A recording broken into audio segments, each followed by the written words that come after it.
বিশ্বের মধ্যে এই কোন কায়নাতের মধ্যে ইবাদতের উপযুক্ত একমাত্র কে?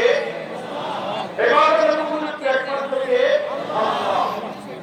এখন কেউ যদি সেই ইবাদতের উপযুক্ত একমাত্র আল্লাহ আল্লাহকে ছাড়া অন্য কাউকে যদি মাবুদ বানায়, অর্থাৎ অন্য কাউকে যদি ইবাদত করে, তবে যার ইবাদত করবো আল্লাহ ছাড়া সেই গায়রুল্লাহকে এসে ইবাদতের মধ্যে আল্লাহর ইসলামের ইসলাম দিল। কথা বলেন ঠিক না?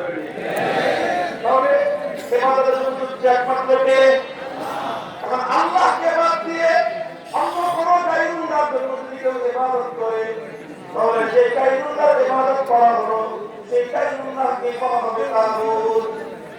সেগুলোর মানুষ লাভ মানা উৎসা হবার এই সকল পূজার জন্য ইবাদত করবে একমাত্র তার জন্য। আল্লাহকে বাদ দিয়ে যখন লাভকে পূজা করা হলো, তখন লাভ হয়ে গেল তাগুত।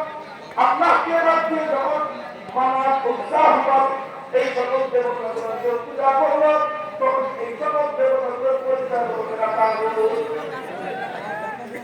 বর্তমান যুগে মানুষ লাভ মানা উৎসা হবার পূজা করে না। এখনকার মানুষ পূজা করে পূজা কখনো সরস্বতী,